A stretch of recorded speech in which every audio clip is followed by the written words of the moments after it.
Hello students, welcome to physics NEET JEE. देखिए, आज जो हम टॉपिक ले रहे हैं उसमें हम एक ब्लॉक का नेट वेलोसिटी या नेट एक्सेलरेशन फाइंड करने जा रहे हैं जब ये खुद किसी मूविंग वेज के ऊपर रखा गया। तो चलिए शुरू करते हैं।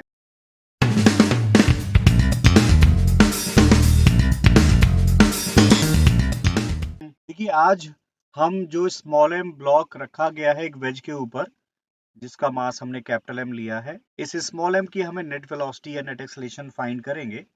लेकिन इसको फाइंड करने से पहले हम एक छोटी सी चीज को रिवाइज कर लें जो हमने रिलेटिव मोशन में पढ़ी है। देखिए, जैसे हमने यहाँ पर लिखा है a small M slash capital M, इसका मतलब होता है relative acceleration of small M with respect to capital M. और रिलेटिव मोशन में हमने ये भी पढ़ा है कि भाई इसको दो पार्ट में ब्रेक कर सकते हैं। ये हो जाएगा a small m minus a capital M, जहां पर ए स्मॉल एम होता है net acceleration of small m और ए कैपिटल एम होता है net acceleration of capital M. तो हमें जो पूछा जाएगा वो पूछा जाएगा ए स्मॉल एम। तो आप देखिए भाई, ए कैपिटल एम को दूसरी साइड ले जाएं तो हमें जो रिजल्ट मिलेगा वो मिलेगा a small M slash capital M plus a capital M. यानी कि ब्लॉक स्मॉल एम का नेट एक्सेलरेशन फाइंड करने के लिए हमें एक तो वेज का एक्सेलरेशन और दूसरा ब्लॉक का वेज के रिस्पेक्ट में रिलेटिव एक्सेलरेशन, उन दोनों को वेक्टर एडिशन के थ्रू हम ऐड करेंगे। अब देखिए, सिंपल लैंग्वेज में मैं अगर बात करूं, ठीक है, अगर हम टेक्निकल टर्म्स में नहीं जाना चाहते तो इतना समझ लें कि अगर हम देखिए एक ऑब्जर्वर बन के वेज के ऊपर बैठ गए यहाँ पे, तो हमें जो कुछ नजर आएगा, चाहे हम एक्सेलरेशन की बात करें स्मॉल एम के या फिर वेलोसिटी की बात करें, वो होगा रिलेटिव वेलोसिटी या रिलेटिव एक्सेलरेशन। किसके रिलेटिव होगा? जहां हम खड़े हैं, यानी कैपिटल एम के रिस्पेक्ट। तो जैसे मैंने इस एग्जांपल में ले लिया कि भाई मुझे एज एन ऑब्जर्वर एम का एक्सेलरेशन कितना दिख रहा है राइट में, 1 मीटर पर सेकेंड स्क्वायर, और कैपिटल एम का खुद का एक्सेलरेशन कितना है राइट में, 2 मीटर पर सेकेंड स्क्वायर। तो आप ऐसा समझे कि ऊपर वाले के पास वो सब कुछ है जो नीचे वाले के पास है। यानी नीचे वाले के पास क्या एक्सेलरेशन है, 2 मीटर पर सेकेंड स्क्वायर राइट में, तो ऊपर वाले के पास भी होगा। ऊपर वाले के पास तो सब कुछ है, लेकिन ऊपर वाले के पास एक एडिशनल 1 मीटर पर सेकेंड स्क्वायर भी है। तो अगर हम बात करें स्मॉल एम के पास में क्या क्या है, तो स्मॉल एम को एक गिफ्ट के तौर पे एक तो एक्सेलरेशन मिलेगा आपका 2 मीटर पर सेकेंड स्क्वायर राइट में, जो किसने दिया है, कैपिटल एम ने। साथ में एक एक्सेलरेशन और है, मैं इसको ए डैश लिख दूं आपकी बार, ये है 1 मीटर पर सेकेंड स्क्वायर जो रिलेटिव एक्सेलरेशन है। अब देखिए दोनों राइट में ही है, तो इसके पास ए नेट कितना आ जाएगा स्मॉल एम का, ये आएगा 2 + 1 यानी 3 मीटर पर सेकेंड स्क्वायर। तो देखिए बहुत ही इजी है, बस आपने ऊपर वाले ब्लॉक को एक एक्सेलरेशन वो देना है जो कैपिटल एम के पास है, और दूसरा उसके पास वो एक्सेलरेशन होगा जो उसने कैपिटल एम के रिस्पेक्ट में गेन किया है। तो चलिए हम एग्जाम्पल के थ्रू समझते हैं। देखिए इसको किस तरह से हमसे क्वेश्चंस पूछे जाएंगे इसमें। चलिए देखिए, पहले क्वेश्चन की तरफ हम चलते हैं। हमारे पास इसमें एक ट्राइंगुलर वेज है कैपिटल एम मास, और एक स्मॉल एम ब्लॉक है जिसको एक स्ट्रिंग और पुली की हेल्प से हमने वॉल के साथ अटैच कर रखा है। यहाँ कोई फ्रिक्शन नहीं लिया है हमने। इसमें अगर हमसे कहा जाता है कि भाई वेज जो है हमारा वो लेफ्ट डायरेक्शन में चल रहा है एक्सेलरेशन 2 मीटर पर सेकेंड स्क्वायर से, तो स्मॉल एम का नेट एक्सेलरेशन बताइए, और इसमें थीटा हमें गिवन है 60 डिग्री। तो देखिए जैसा हमने पहले डिस्कस किया कि ऊपर वाले के पास वो तो होगा ही होगा जो नीचे वाले के पास है, साथ में ऊपर वाले के पास एक रिलेटिव एक्सेलरेशन भी हो सकता है। उन दोनों एक्सेलरेशन को हमें वेक्टर एडिशन करना होगा। तो आप देखिए भाई, हम सबसे पहले बात करें कि स्मॉल एम के पास क्या क्या है, तो यहाँ पर एक तो 2 मीटर पर सेकेंड स्क्वायर आ गया, किसकी वजह से, वेज की वजह से। अब देखिए हमें ये चेक करना है कि स्मॉल एम का कैपिटल एम के रिस्पेक्ट में रिलेटिव एक्सेलरेशन क्या होगा। तो उसके लिए हम एक तरीका यूज करेंगे, और मैं हर क्वेश्चन में सेम ही तरीका यूज करने वाला हूँ। हम मानेंगे कि भाई अगर कैपिटल एम लेफ्ट में एक्स जाता है तो स्मॉल एम कितना ऊपर जाएगा। देखो ये तो क्लियर है कि भाई अगर कैपिटल एम लेफ्ट में जाएगा तो स्मॉल एम को ऊपर जाना पड़ेगा, अगर कैपिटल एम राइट में जाएगा तो स्मॉल एम को नीचे आना पड़ेगा, ठीक है ना। तो यहाँ पर हमें देखना है कि स्मॉल एम कितना ऊपर जाएगा, और वो कैसे डिसाइड करेंगे।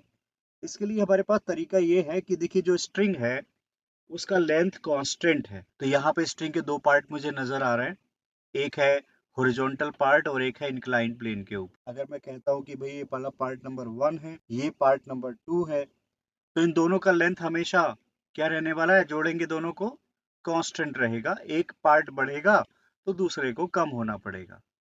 अब देखिए, जैसे मैंने माना कि कैपिटल एम लेफ्ट में एक्स गया, तो इस नंबर 1 में एक्स क्या इंक्रीमेंट हो जाएगा, तो क्वाइट ऑब्वियस है भाई, इसमें क्या होना पड़ेगा, एक्स की कमी आएगी कि नहीं आएगी, क्योंकि टोटल लेंथ तो कांस्टेंट है।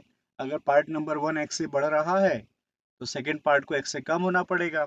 यानी कि हमारा ये वाला जो ब्लॉक है ये कितना ऊपर जाएगा, एक्स। यानी एक बात क्लियर हो गई कि अगर कैपिटल एम लेफ्ट में एक्स जाएगा तो कैपिटल एम के रिस्पेक्ट में स्मॉल एम इंक्लाइन प्लेन पे ऊपर की डायरेक्शन में भी चलेगा एक्स। तो जब दोनों एक्स हैं, तो अगर मैं इस वाले एक्स को अगर डिफरेंशिएट करूंगा तो भी वेलोसिटी आएगी।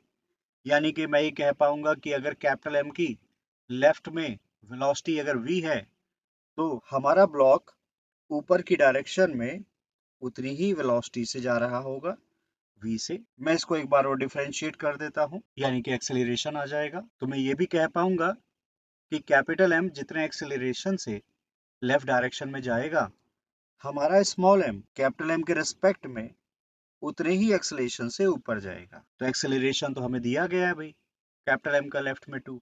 इसका मतलब है कि अगर कैपिटल एम लेफ्ट में 2 मीटर पर सेकेंड स्क्वायर से चलेगा, तो स्मॉल एम कैपिटल एम के ऊपर अप द इंक्लाइन उतने ही एक्सेलरेशन से जाएगा। तो इसको हम कहते हैं ये है रिलेटिव एक्सेलरेशन। तो हमारे पास स्मॉल एम के जो ब्लॉक है उसके पास देखिए दो एक्सेलरेशन हमारे पास आ चुके हैं। एक है लेफ्ट में 2 मीटर पर सेकेंड स्क्वायर जो कि वेज ने प्रोवाइड किया है। दूसरा यहाँ पे इस तरह से एक 2 मीटर पर सेकेंड स्क्वायर और आ जाएगा, क्योंकि जितना एक्सेलरेशन कैपिटल एम का लेफ्ट में होगा उतने ही एक्सेलरेशन से स्मॉल एम कैपिटल एम के रिस्पेक्ट में ऊपर भी जाएगा। तो आप अगर ध्यान से देखें, यहाँ पे अगर मैं एंगल्स की बात कर लूं, तो आप देखिए ये जो एंगल हमें ऑलरेडी दिया गया है थीटा 60 डिग्री है, तो ये जो एंगल आएगा हमारे पास ये 120 डिग्री हो जाएगा। और हम इजीली अब देखिए नेट एक्सेलरेशन बता पाएंगे। तो वेक्टर एडिशन से हम जानते हैं कि अगर हम ए नेट निकालें तो फॉर्मूला हमें लगाना पड़ेगा ए स्क्वायर, और ए की जगह मैं 2 डाल देता हूँ, तो वही पहले वाला ए स्क्वायर यानी 2 स्क्वायर प्लस दूसरे वाले एक्सेलरेशन का स्क्वायर प्लस 2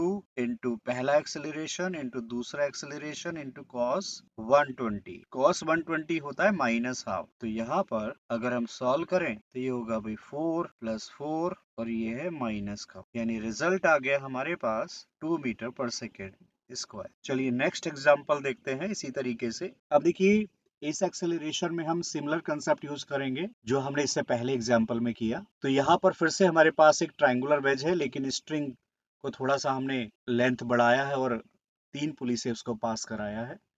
तो अगेन देखिए मेन कंसेप्ट वही है कि भाई स्ट्रिंग का जो टोटल लेंथ है वो कांस्टेंट है, और इसकी हेल्प लेकर हम स्मॉल एम का रिलेटिव एक्सेलरेशन फाइंड करेंगे। और एक और एक्सेलरेशन है जो स्मॉल एम को मिलेगा, और वो एग्जैक्टली कितना होता है जो कैपिटल एम का होता है। उन दोनों एक्सेलरेशन का फिर हमें रिजल्टेंट फाइंड करना होगा। तो चलिए देखिए, एक तो इसमें स्मॉल एम के पास कौन सा एक्सेलरेशन हो जाएगा, लेफ्ट में यही वाला एक्सेलरेशन ए। जो कैपिटल एम पर होगा वो स्मॉल एम के पास भी होगा, क्योंकि उसके कांटेक्ट में है, एक साथ चल रहे हैं दोनों हॉरिजॉन्टल पोजीशन में। अब देखिए रिलेटिव एक्सेलरेशन कैसे फाइंड करें, पहले की तरह हम मान लेंगे कि भाई हमारा जो ये ट्रायंगुलर वेज है ये अगर लेफ्ट में शिफ्ट हो जाए कितने डिस्टेंस से, x डिस्टेंस से। चलिए पहले हम देखते हैं कि भाई इस पूरे स्ट्रिंग में ऐसे कौन से पार्ट हैं जिनका लेंथ कांस्टेंट है, या फिर ऐसे कौन से पार्ट्स हैं जिनका लेंथ वेरी करेगा। तो आप देखिए अगर हम पार्ट नंबर 1 की बात करें, तो अगर हमारा वेज लेफ्ट में जाएगा x डिस्प्लेसमेंट, तो इस पार्ट में x की कमी आएगी, ठीक है ना। अब देखिए इस वाले पार्ट में हम देख रहे हैं कि दो पुली के बीच का डिस्टेंस तो कम या ज्यादा होगा नहीं, तो ये पार्ट हमारे किसी काम का नहीं है। ये टाइम के साथ ना तो बढ़ने वाला है ना कम होने वाला है, इसको छोड़ देते हैं। ऊपर वाले पार्ट में चलते हैं, इसको नंबर 2 लिख देता हूँ। आप देखिए अगर ये वेज लेफ्ट में जाएगा x, तो इसके ऊपर लगी पुली भी लेफ्ट में जाएगी x, यानी कि इस पार्ट नंबर 2 में भी कमी आएगी। कितनी कमी आएगी, x। तो इन दोनों पार्ट को मिला के देखें तो भाई 2x लेंथ की कमी आ चुकी है। अब एक पार्ट नंबर 3 बचा है, तो इसको क्या करना पड़ेगा भाई, कंपनसेट करना पड़ेगा। अगर 2x लेंथ की कमी आई है तो ये 2x लेंथ बढ़ जाएगा। थर्ड पार्ट, 2x लेंथ बढ़ने का मतलब है कि स्मॉल m जो है वो कैपिटल M पे डाउन द प्लेन चलेगा। कितना चलेगा? 2x। यानी एक बात पक्की हो गई कि कैपिटल M लेफ्ट में जाएगा x, तो स्मॉल m कैपिटल M के ऊपर नीचे स्लिप करेगा 2x। यह रिलेशन डबल का हो गया। तो अगर मैं x के डिफरेंशिएशन यानी वेलोसिटी की बात करूं तो मैं कह पाऊंगा अगर कैपिटल M लेफ्ट में जाएगा v वेलोसिटी से तो स्मॉल m इस कैपिटल M पर नीचे आएगा 2v वेलोसिटी से। उसी तरीके से अगर मैं एक बार और डिफरेंशिएट करके बोलूं कि अगर कैपिटल M लेफ्ट में जाता है a एक्सेलरेशन से तो small m down the plane जो स्लिप होगा वो कितने एक्सेलरेशन से होना चाहिए? 2a एक्सेलरेशन से। एग्जैक्टली तो ये जो 2a आया है ये रिलेटिव एक्सेलरेशन। तो हमने देखा कि भाई हमारे स्मॉल m के पास फिर से दो एक्सेलरेशन है। एक कैपिटल M के मूवमेंट से डायरेक्टली मिल गया है जो कि a है लेफ्ट में। दूसरा, स्ट्रिंग का लेंथ कांस्टेंट अगर हम लेते हैं तो उससे स्मॉल m का एक रिलेटिव एक्सेलरेशन मिल गया है हमें, जिसकी वैल्यू कितनी दिख रही है हमें?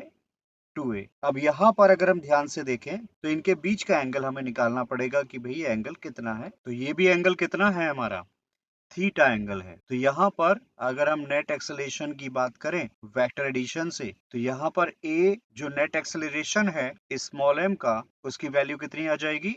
एक तो a स्क्वायर हो गया, साथ में एक 2a का स्क्वायर हो जाएगा, plus 2 into a into 2a, और साथ में आएगा cos 60। cos 60 हाफ होगा तो भाई हाफ से 2 कैंसिल हो जाएगा। यहाँ मैं a नेट लिख देता हूँ। तो ये आ गया हमारे पास a स्क्वायर प्लस में 4a स्क्वायर प्लस में 2a स्क्वायर, यानी कि √7 टाइम्स a। यहाँ पर a की वैल्यू डाल देते हैं हम, तो √7 मल्टीप्लाइड विथ 4, यानी कि स्मॉल m ब्लॉक का नेट एक्सेलरेशन कितना आ गया हमारे पास? 4√7 मीटर पर सेकेंड स्क्वायर। चलिए अगले एग्जांपल पर देखते हैं। अब देखिए तीसरे एग्जांपल में हमने एक बड़ा सा वेज लिया है, अगेन कैपिटल M मास का, स्मॉल m मास का फिर से एक ब्लॉक लिया है, और अब की बार स्ट्रिंग्स को हमने काफी सारी पुली से पास कराया है। तो यहाँ पर सेम प्रोसेस से हम दोबारा से सोल्व करेंगे, लेकिन इस बार देखिए आपको दिख रहा होगा कि हमने वेलोसिटी दी है एक्सेलरेशन की जगह, क्योंकि सेम प्रोसेस है। अगर कैपिटल M की वेलोसिटी दी है तो हम स्मॉल m की नेट वेलोसिटी निकाल सकते हैं।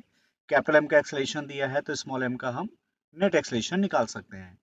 तो चलिए देखिए पहले की तरह हम कहेंगे कि भाई स्मॉल m के पास वो तो होगा ही होगा जो कैपिटल M के पास है, ऊपर वाले के पास वो होगा जो नीचे वाले के पास है। यानी हम स्मॉल m को क्या दे दें फटा से? 2 मीटर पर सेकेंड स्क्वायर यानी v दे दी हमने पहले। अब देखते हैं रिलेटिव वेलोसिटी कितनी आएगी, तो वही वो कैसे निकालते हैं? वो कैपिटल M को डिस्प्लेस करा के निकालते हैं, और उसमें हम स्ट्रिंग की लेंथ का सम कांस्टेंट करते हैं, और स्ट्रिंग के कौन से पार्ट्स यूज करते हैं जिसमें चेंजेस हो रहे हो। हम पहले पहचानते हैं कि कौन कौन से पार्ट्स हैं जिसमें लेंथ के चेंजेस आएंगे अगर हम इस कैपिटल M को मूव करते हैं। तो आप देखिए भाई पहले तो मैं इसी को कट कर दूं, ये चेंज नहीं करने वाला है। ये ऊपर वाला पार्ट भी देखो चेंज नहीं करेगा, दो पुली के बीच का गैप है, और ये भी देखिए आपका कांस्टेंट रहेगा, इसको भी हमने हटा दिया। ये ऊपर वाला पार्ट भी देखिए टाइम के साथ कोई चेंज नहीं शो करेगा, क्योंकि ये भी दो पुली के बीच में है, दोनों पुलियां साथ में चलेंगी। तो यहाँ पर देखिए वेरिएबल कौन कौन से रह गए। मैं अगर नंबर दे दूं, नंबर 1 है ये आपके पास, ये वाला नंबर 2 है, और आप देखिए इसको भी मैं काट देता हूँ, ये भी तो कांस्टेंट है, इसमें भी चेंजेस नहीं आएंगे। और एक तीसरा पार्ट देखिए, 3 पार्ट ऐसे हैं जिनमें लेंथ के चेंजेस आएंगे अगर कैपिटल M को हम मूव कराते हैं। फिर से पहले की तरह करते हैं कि अगर हमारा कैपिटल M लेफ्ट में जाएगा कितना डिस्टेंस? x डिस्टेंस, तो 1 में बताओ कितनी कमी आएगी?